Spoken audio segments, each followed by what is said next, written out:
And then there's the both siderism that you get. That is an attempt to wash oneself of one's responsibility. For instance, here's Representative Ken Buck, Republican from Colorado. It is both sides. Now, remember what we're talking about. We're talking about insurrection against the functioning of our government. And let's listen to Ken Buck first. And to say that there's one speech or one incident that caused this group of people to storm the Capitol is just not accurate. What I'm trying to suggest to you is that both sides are at fault, and that in America, we need to be very careful of the words. How did the other side? First of all, you keep saying sides here. I keep telling you, I'm not sure Liz Cheney and Nancy Pelosi are on any sides together. You keep saying both sides. What on earth did any other side do than the side that invaded the U.S. Capitol, where I believe you're sitting right now? I'm actually standing in one of the House office buildings, but what did the other side do? What you're asking me what Democrats have done? 1 week ago, when the Capitol was overrun. I don't understand who does to blame for that other than the people who overran the Capitol and the people who may, and whether or not you agree they did or not, the people who spoke before and may have incited that mob to overrun the Capitol.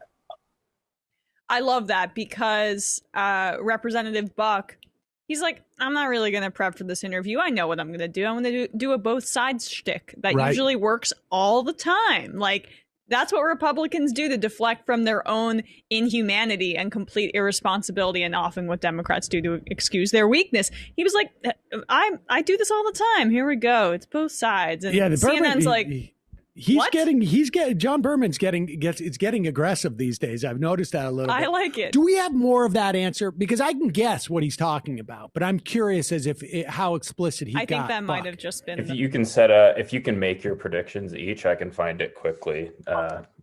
Okay. What do you think his response is, man? Slash, what do you think he has in his mind? I think we're gonna go hit on Antifa. And I think we're also going to hit on the rhetoric demonizing Trump supporters for supporting President Trump because there's a difference in opinion. What do you think? I think that we're not going to give Brendan enough time because that's exactly what I would have guessed. He's talking about BLM and Antifa. Yeah. And he is talking about how, you can't even say that you like Donald Trump, or you're going to not be able to get served in a restaurant or something like that. Like, liberals brought this upon ourselves by being so belligerent and so refusing to entertain intolerant. Maybe he'll hit intolerance. Intolerance, right? Yes. Do we have more of that interview with Buck and John Berman? Poor Brendan, we really put him on the spot. Whether it's an impeachable offense, and what I'm trying to suggest to you is that the level of animosity, correction with his speech. And then during, when he did not stand up to the people who were attacking the U.S. Capitol, when the video he did release, he talked about how much he loved them. What's your opinion of that? Wait, look, I don't think the president, on a number of occasions, has acted very presidential. That's not the question. Where is? I want to hear that. The clip started at 8:36 a.m. Eastern time, so you can find it from there. I'm looking at it. Same time there. Okay. Yeah. Here, the question is whether it's an impeachable offense. And what I think you get Pelosi are on any sides together. You keep saying both sides. What on earth did any other side do than the side that invaded the U.S. Capitol, where I believe you're sitting right now? I'm actually standing in one of the House office buildings, but what did the other side do? What you're asking me what Democrats have done 1 week ago, when the Capitol was overrun. I don't understand who does to blame. The Capitol or the people who are responsible for this action. But what I'm saying to you is that this animosity has been building over the years. It wasn't as if the president gave one speech and all of a sudden people went from a perfectly calm and thoughtful demeanor to this violent action that occurred, which is absolutely shameful. I'm not trying to excuse it.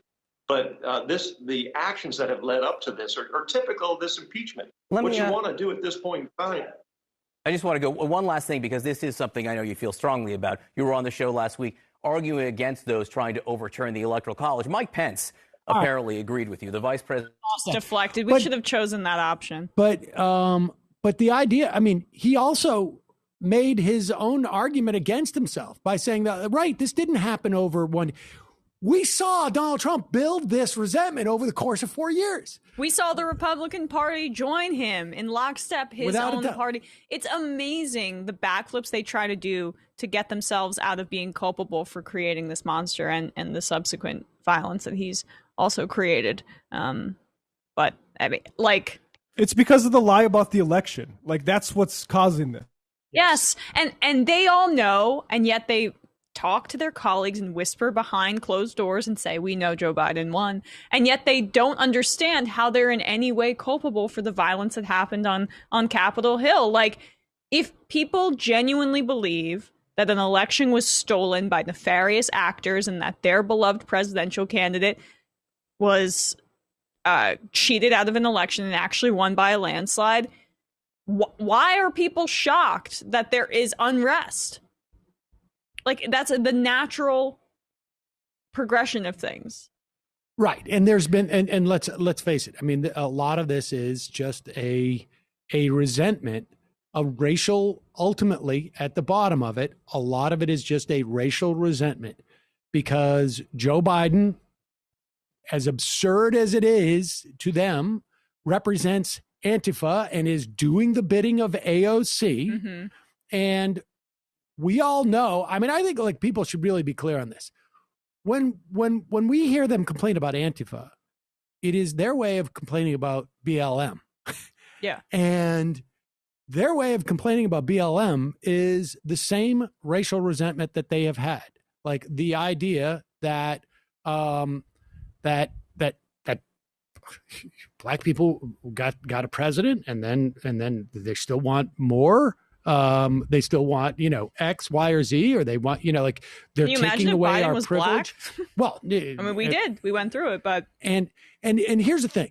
This is not to say that this dynamic is not heightened by material things that people are dealing with, right? Like, I mean, if you're in a community and your sense that your privilege as a white person is sliding away from you, and you're living in a community which may be going through, a huge number of ODs or job losses, or you're personally, I mean, that can exacerbate it.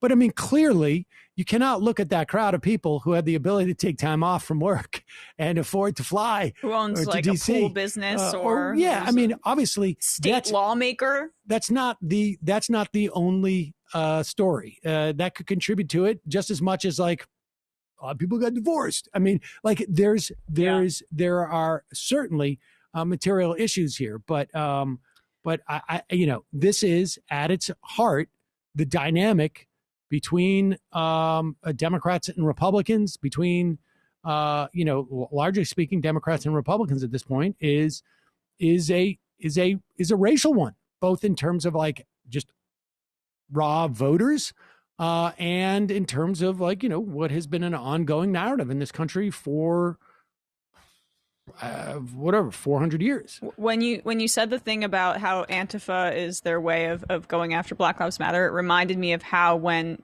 over the summer the protests started going down, the Trump administration first sent their troops essentially to the whitest cities that were protesting in Portland and other like smaller cities they were targeting that had higher white populations because they wanted to couch their racism in and didn't want the images of police, brutalizing Black people because they want that cover.